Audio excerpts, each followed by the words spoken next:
Oi, gente, tudo bem? Como é que vocês estão? Hoje, na nossa gravação, no nosso episódio de hoje do PodSciente, vamos entrevistar, né, Matheus? Isso. A Gleice Cristiane de Santana. E eu vou dizer aqui, porque nos episódios anteriores eu estou esquecendo de dizer os títulos das nossas entrevistas, não? Sim, eu também Eu vou até ler, percebi agora. tá bom? A importância de uma assistente social como porta de entrada do assistencialismo. Então, como nossa convidada hoje, Gleice Santana. A Gleice Santana, para quem não a conhece, ela é assistente social da Casa da Criança, da cidade de Santa Bárbara do Oeste, aqui no interior de São Paulo. E, além disso, também, né, Matheus? Uhum. A Gleice, ela é formada pelo Unisal, pelo campus aqui de Maria Auxiliadora, aqui de Americana. Ela fez assistência social. Ela é pós-graduada em Educação Especial e Inclusiva, pós-graduada em Políticas Públicas no contexto SUAS. Tem que ler muita coisa. Especialista em Saúde Mental e Cognição pela UFSCar. Especialista em logoterapia e recentemente, gente, antes dessa entrevista nossa aqui, ela esteve no Rio de Janeiro em um congresso de logoterapia. É pouco, né? E também, atualmente, ela é aluna aqui do Unisal do curso de Psicologia. Gleice, depois dessa imensa lista, né? Tem pessoas que têm listas ruins, a sua é uma lista boa, né? Currículo maravilhoso. Incrível. Incrível. Muito obrigado por ter aceitado o nosso convite. E já como primeira pergunta, conte pra gente quem é a Gleice, o que a Gleice se tornou desde os seus primórdios lá como estudante, em suas diversas formações, até chegar nessa condição hoje de assistente social da Casa da Criança. Gente, primeiramente queria agradecer, né, essa oportunidade de estar aqui nesse espaço dentro do Unisal, que é um lugar que eu amo estar, né? Tive a minha primeira graduação aqui, estou feliz retornando agora embrionariamente na psicologia. E estar conhecendo vocês também está sendo assim, um prazer muito grande mesmo. Falar quem eu sou, né, passa realmente pelos valores daquilo que eu acredito, né, daquilo que para mim é inegociável. E quando eu retorno agora para o Unisal, na psicologia, eu revisito a memória dos meus 19 anos transitando. Não precisa falar a idade agora, né? Não. Que bom. Transitando aqui pela minha primeira graduação. E a escolha do serviço social na época, né, em ser assistente social, era algo que realmente, assim, parece que identificava, né? Então, quando eu fui escolher a graduação, eu li a descrição do curso, tá me descrevendo, né? É isso. Política pública, o olhar para o outro, a escuta atenciosa, a justiça social. Não, é isso, né? Eu tinha certeza que era isso que eu queria para minha vida. Aí agora, com 16 anos já atuando, né, na área do serviço social, fui assistente social da APAE de Santa Bárbara do Oeste e estou há 13 anos atuando na Casa da Criança, hoje na gestão, né, da assistência, mas iniciei como assistente social lá, passando aí pela política de proteção de alta complexidade. Então, assim, nomear quem eu sou é realmente, assim, transcender para algo que é para além da profissão. Então, eu não escolhi ser assistente social pelo dinheiro. Eu escolhi ser assistente social porque aquilo dialogava com o que eu acredito. Então, acho que é isso. Incrível. E falando de assistência social, né, eu gostaria que você explicasse um pouco qual é a função, para que serve, e dentro do contexto de onde você trabalha, qual que são os seus projetos, trabalhos nessa área? Eu acho importante a gente desmistificar um pouco, porque existe uma confusão às vezes, né? Assistente social é aquela moça boazinha, aquela que dá cesta básica, aquela que dá fralda, remédio, leite, né? Olha, tão boazinha ela. Você precisa de qualquer coisa, procura assistente social.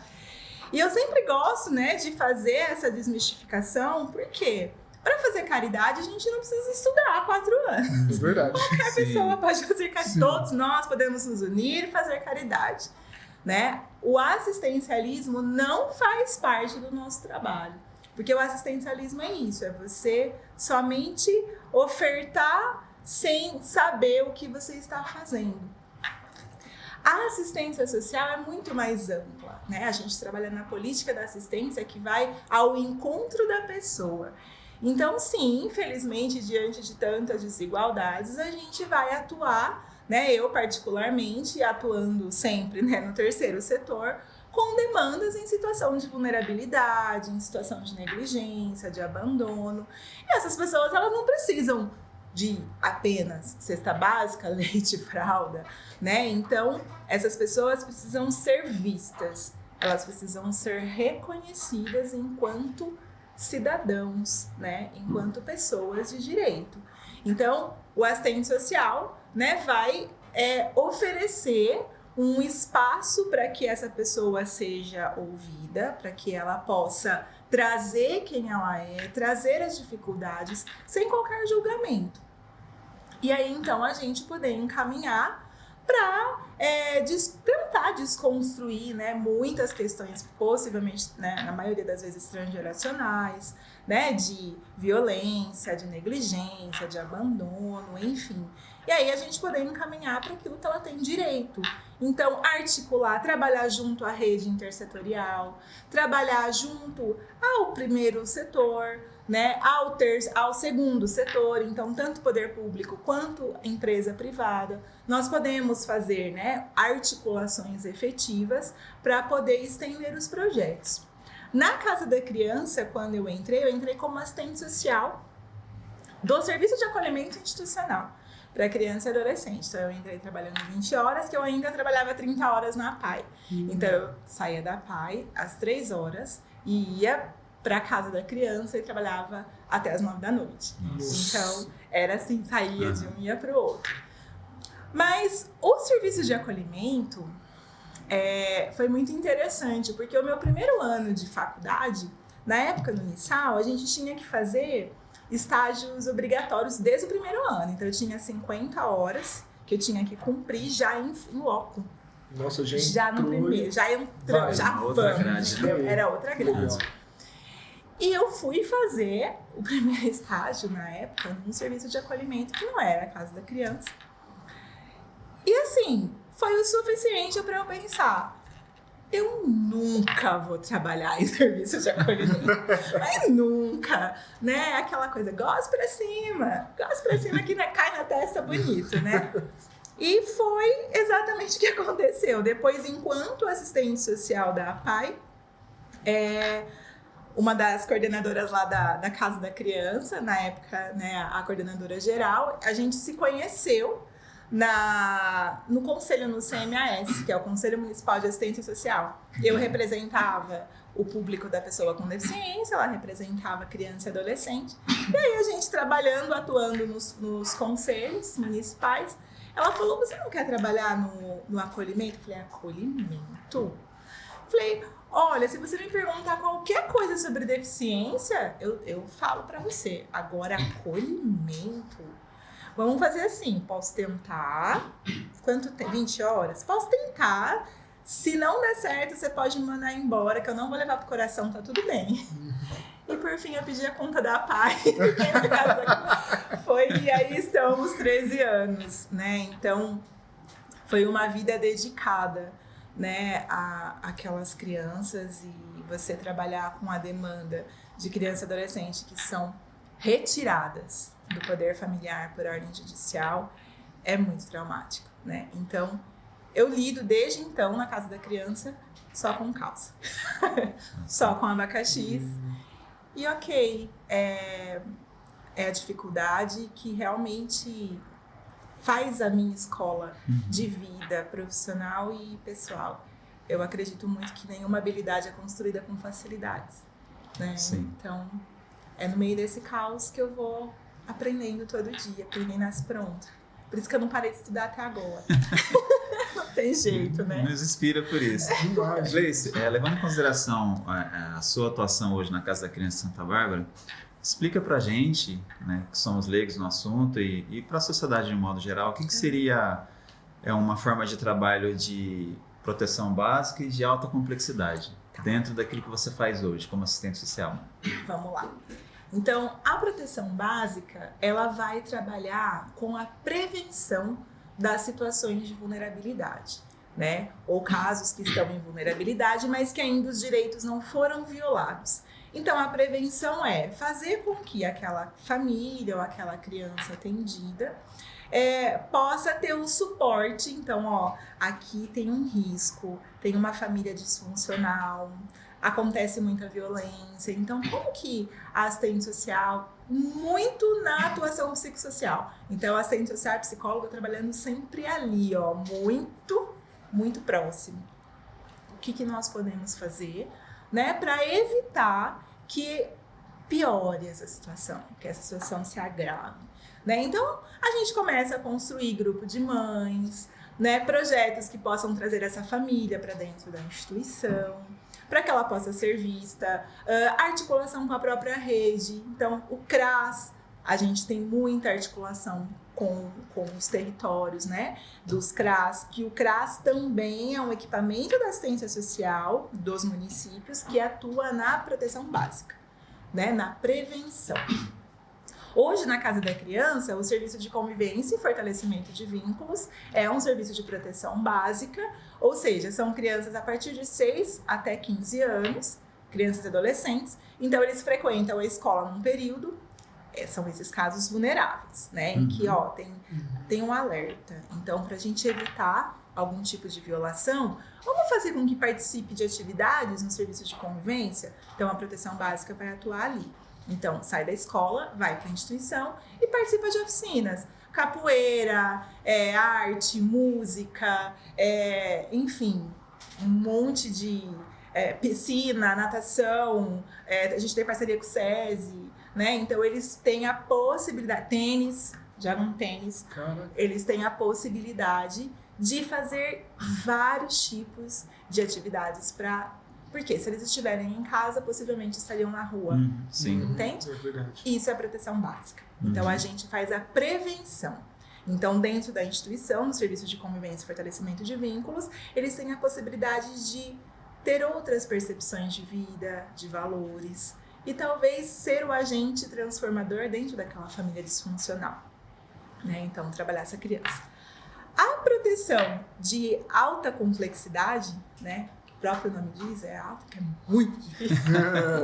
Que foi onde eu caí, né? Que eu já caí direto, onde era o mais difícil. É onde tudo isso já foi tentado e, infelizmente, não se obteve resultados. Então, essa criança já sofreu violência doméstica, já sofreu abuso sexual, já sofreu abandono, já está em exploração sexual, já está em uso ou em tráfico de entorpecentes. É quando já chega com hematomas, né? De chegar a criança de 1 ano, tá inteirinha roxa. Nossa. De você olhar para ela gritar, porque ela tava com o corpinho doendo, né? De tanto apanhar. Então, são esses casos que chegam dentro da alta complexidade. E aí é onde as articulações com a rede, elas são um pouco mais amplas. Porque na alta complexidade, que é a proteção social especial, a gente precisa ter uma relação com o CRAS também, porque Sim. Possivelmente essa família, essa criança já em algum momento transitou pelo CRAS, mas aí a gente também vai fazer contato com a UBS, onde essa família passou, né? Onde essa criança foi vista, escola. Na proteção básica também faz contato com todos esses equipamentos, mas na proteção especial, aí tem a relação diretamente com a vara da infância e juventude, né? Então aí a gente tem uma troca muito frequente com as técnicas, né, que é uma assistente social e psicóloga também do setor técnico judiciário, e o contato direto com o promotor de justiça e com a juíza da vara da infância.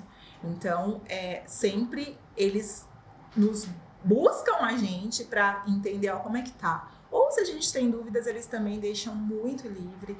Gleice, pode vir aqui, me procurar a hora que você quiser. Então, a gente tem essa troca para poder ofertar o melhor para essa criança, né? Então, Não sei se deu para entender Sim, aí sim. a diferença Sim, da sim. proteção básica e a proteção A diferença é especial. bem grande, né? E também na proteção especial na casa da criança tem um acolhimento de famílias hoje. Então, muitas vezes acontecem de famílias estarem em situação de desabrigo. Perdeu a casa, foi despejado. Então, para que a criança não seja afastada do núcleo familiar, a gente tem uma casa para acolher a família toda. Então, daí a família vai temporariamente até que ela possa se restabelecer, né? E aí ela pode sair. Aí a diferença é... Aí não precisa do juiz, né? Do promotor, porque já são adultos e a gente vai trabalhando esses adultos. Também com uma dupla psicossocial. A importância da psicologia. Fantástico, Demais. né? Porque não é só apenas a criança, né? Tem a família, Então, tem... contexto, né? Nada é tão simples assim. Não. A rede de apoio. Rede de apoio. Porque a criança que chega no acolhimento, a gente precisa tentar tudo. Né? Antes de qualquer possibilidade de destituição do poder familiar, que é quando é encaminhada para adoção, a gente precisa saber fazer um estudo amplo. Quem é essa família? Né? Quem são as pessoas desse núcleo, da família extensa? Então, tio, tia, avô, vó, a gente faz quase um trabalho de FBI, assim. Né? Porque a gente precisa entender para a gente montar, né, o genograma, saber de onde vem, quem são os vínculos. Tem um grau de parentesco, mas tem vínculo, né? Tudo tem que ir. Eu não posso simplesmente pegar a criança e forçar, né? Vínculo é construído. Então, a gente também vai trabalhando esse vínculo quando não existe, fazendo o processo de estreitamento de vínculos quando há alguém que pode assumir a guarda da criança. Aí, em última instância, quando não há, é encaminhada para adoção. Trabalho muito sério, né? Bem delicado. É seríssimo. Nossa. E você poderia falar passo a passo, né? Eu vou ler aqui porque a ideia foi bem grande que eu achei melhor descrever aqui, né? Qual é a função passo a passo de uma assistência social em casos de procura por vagas na creche, prevenção de situação de vulnerabilidade, afastamento do núcleo familiar por determinação judicial, por abandono, abuso, violência, entre outros? Que aí são as várias atuações realmente da profissão, né, da assistente social.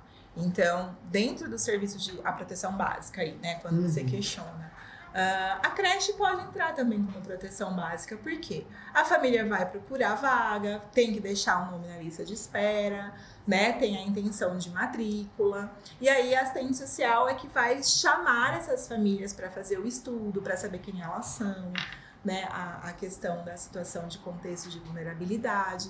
E também tem, fora isso, né, que tem os casos que são encaminhados diretamente da prefeitura, que é o Bolsa Creche. Então, se a prefeitura não tem vaga, eles já direcionam direto para casa e a gente já tem que atender de qualquer forma, né? Então, mas sempre elas passam pelo primeiro atendimento com a assistente social.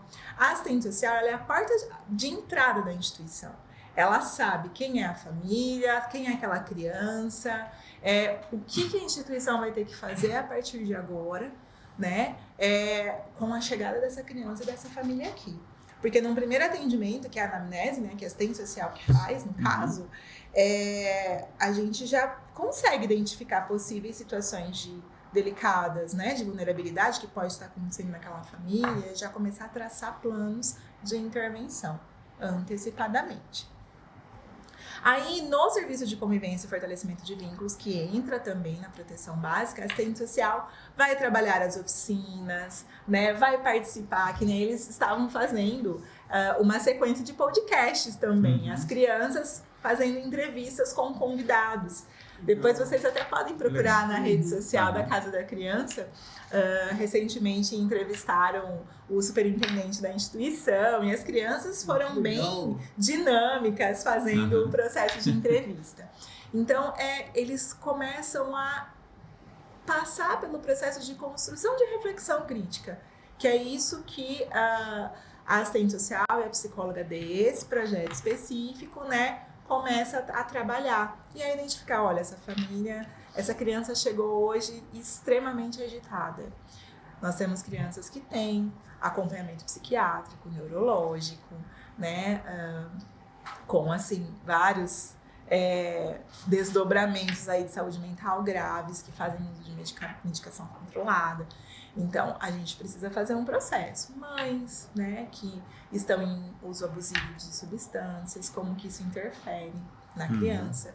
Então, o serviço de proteção social básica é essa profissional, porque não é tipo assim, a Gleice é assistente social da casa e atende tudo. É humanamente impossível. Não dá. Tem várias assistentes Sem sociais. probabilidade, né? Então, cada projeto tem a sua assistente social e psicóloga, né, para poder fazer as atuações. Aí, dentro do serviço de acolhimento também tem a psicóloga e a assistente social, né, acolhimento de criança. Porque vai trabalhar somente esses casos de negligência, de abandono, de violência, o afastamento da convivência familiar. Também vão começar a fazer esse estudo para identificar e criar o plano individual de atendimento dessa criança e dessa família. E o PAF. O PIA, Plano Individual de Atendimento da Criança, e o PAF, o Plano de Atendimento Familiar. Então, são instrumentos que aí na prática vocês vão começar a ter acesso também. Que aí essa dupla psicossocial vai construindo. No acolhimento de famílias, que também é de proteção social especial, né, de alta complexidade, também temos uma dupla psicossocial, outra, né, que também aí vai trabalhar com essas famílias. Aí nós temos famílias que estão numa zona de conforto, mas aí tem todo um aspecto transgeracional envolvido. Então, desconstruir alguns valores, ressignificar outros, né? Começar a trabalhar, inserir no mercado de trabalho. Então, é essa forma que as duplas vão atuando nos projetos da casa. Mas aí são várias, vocês viram? Tem várias assistentes sociais. Sim, muita coisa, né? E a gente percebe que isso independe e depende também das ações de políticas públicas, né? Sim. Porque são várias ações que têm como base o poder público também nessas ações. Né? É impossível nós atuarmos sem a interlocução com o poder público, né? A gente chama dentro da política de assistência social da rede intersetorial, que aí envolve educação, saúde, assistência, CRAS, CREAS, CAPES, escola, né, o fórum, todo mundo está envolvido dentro da rede intersetorial. Certo. E pensando linkando com a nossa última pergunta de hoje, Gleice, qual é a sua opinião enquanto profissional sobre as políticas públicas na assistência social, no assistencialismo? Né? O assistencialismo é algo que eu abomino, tá? Porque o assistencialismo não faz parte do nosso trabalho. Então, eu tenho algo assim que eu acredito muito e eu escuto muitas, né, colegas às vezes falarem, porque a gente já tentou tudo, né? Porque a fulana ou fulano não adere ao que foi proposto. Eu falo assim, mas fulano não é velcro para aderir a nada, né? Que adere é velcro, né? Velcro adere, pessoa não adere. Então, o que está sendo proposto? Por que ela não está respondendo? Então, eu tenho que criar um plano B, C, D, né? E aí, a gente, dentro do terceiro setor, a gente tem um pouco mais de autonomia para transitar nos atendimentos. Mas as políticas públicas da assistência social, assim, no município de Santa Bárbara, ela é bem ativa, né? Assim, a gente tem um acesso muito bacana com a Secretaria de Promoção Social, a gente consegue conversar muito para fazer